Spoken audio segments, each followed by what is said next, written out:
Hello there, younglings. Today I wanted to talk to you about the LNAT because it's hella stressful. So I'm applying to university to study law. Some universities that you apply to ask you to take a specific test, which is the Law National Admissions Test. A list of the universities that require it are on the official LNAT website, which you can go onto to find out. But most of the universities, I think they tell you if you have to take it or not when you're applying for the course. The two I applied to is Nottingham and Bristol. I took my LNAT on November the 18th and I got responses from my universities and they accepted me. So I must have done something right, yeah. So I thought I'd share with you some of the tips that I used to help me prepare for the LNAT. So I'm going to give you top 5 tips. 5 is alright, yeah. You don't need more than 5. Top 5 tips to help you prepare for the LNAT. Now, tip number 1 is do not be afraid to be underprepared because it's slightly just the way that the test works. There is no set way of preparing for the LNAT. It's quite difficult to do because it's not like they're testing you on specific material. They're testing you on the way that you think and analyze information. And a piece of advice that I got, which was really helpful, was they're not trying to see how much random information that you know about. They're not trying to test you on the colour theory or on petrol prices if they ask you about petrol prices. They're trying to see how you deal with unknown information, which is a skill that a lawyer would have to have. And so they're trying to prepare you for things like that. So don't be afraid to be underprepared. Tip number 2, I would say thoroughly stalk their website. It has so many useful resources on it. I think 2 practice tests and a simulator so you can see what the test will actually be like, and that really helped me because then when I went in to take the test I kind of knew what to expect. It wasn't completely uncommon for me. It's basically like taking past papers and that really helped.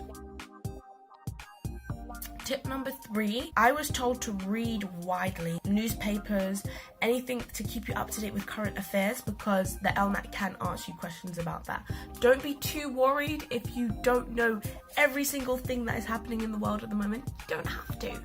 Just get an idea for how newspapers write, get an idea for what is actually happening because these could impact the essay question they ask you, and also reading good quality newspapers like The Guardian, The Times, Independent. There'll be a list on their website as well of good newspapers you can read. Reading these newspapers will really help you with your writing style, a kind of academic prose they're looking for, and it would also help you to structure your argument because you would see how they've structured. But it's essentially like writing an essay, and I actually wrote a blog post about planning an essay, which is very helpful for use for the LNAT. So if you're struggling, you can definitely check that out. I'll link it in the description box below.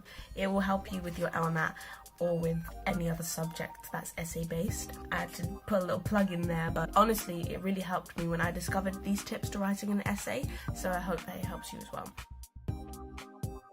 And tip number 4, I got a few books. I'll show you. I got a few books from my teacher. He gave me them because his daughter wasn't using them anymore. So I got them. You can see that well. They are the howtobecome.com books. And there's one that's just got multiple choice questions and answers in there.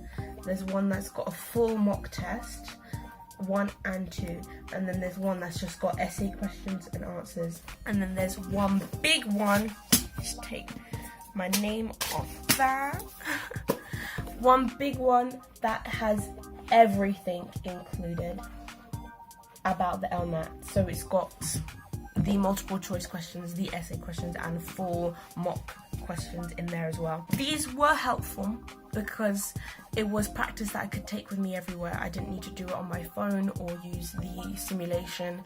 But I will say a lot of the questions in this book are quite basic. They didn't truly reflect the complexity of the LNAT questions that I did. The level of difficulty required, they were more of an introduction into critical thinking. And I would definitely say it helped having that extra practice, but it wasn't necessary. You don't need to go out and buy a specific book or buy a course that claims to help you prepare for the LNAT. You can just use the LNAT website. It is fantastic enough. They have very hard questions to answer, but that reflects the true nature of the test. And for some of the questions, they explain why the answer is correct or why the answer is wrong. And it can help you in understanding why you got it wrong and how to get it right.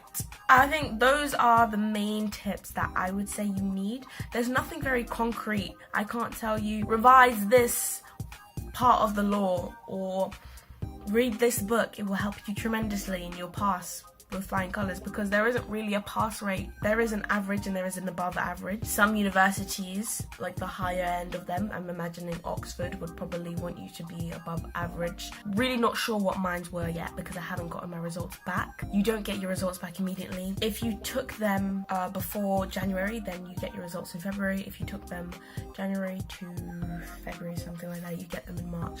But all of that information is on the website. They tell you exactly. I don't know why you don't get them at the same time as the university. It's kind of annoying, but it is what it is. And lastly, don't stress. And I know it doesn't help for people to tell you that there are no grade boundaries, because that's the way that we're wired to think as students. What do you mean there's no grade boundaries? There's obviously a pass rate. And so what I did was I cheated a little. I went online and I typed in what applicants for Bristol got in their LNAT, what applicants for Nottingham got in their LNAT, what applicants for Oxford got in their LNAT. I had a general idea of what to be striving to get. In my practice ones, I was getting like around that mark. So it was like, okay, if I just do what I did for my practice or a bit better, then I'll be okay. And so I guess you can do that if it helps you. Don't do it if it's just going to stress you out more. But I will link the website that I used down below. You can go and wreck your brain now and disregard all of the tips I gave you. But that is everything, guys. Obviously, the main tips would just be don't stress about it. It can go well or not. But at the end of the day, it doesn't define your intelligence. It doesn't define your level of achievement. It doesn't define what you're worth. It's just a metric that some universities like to use to say whether or not we think the student will do well on our specific course. There are so many different options that you can do, and this is only one of them. I just want to point that out. If you don't get what you want in your LNAT, it's not the end of the world. But if you do get what you want, and if you have gotten your results, then congratulations to you. Happy you. That isn't the end of the world either. You haven't accomplished all your dreams because of it. You just got a great LNAT score. Well, there you have it, guys. I hope these helped you. And if you are feeling confident, if you really want to, do you want to share your LNAT results with me in the comments down below? And I'll share mine, but only if you guys share yours. So if you want to know what I got when I get them, then I'll comment them if you guys comment them. How's that?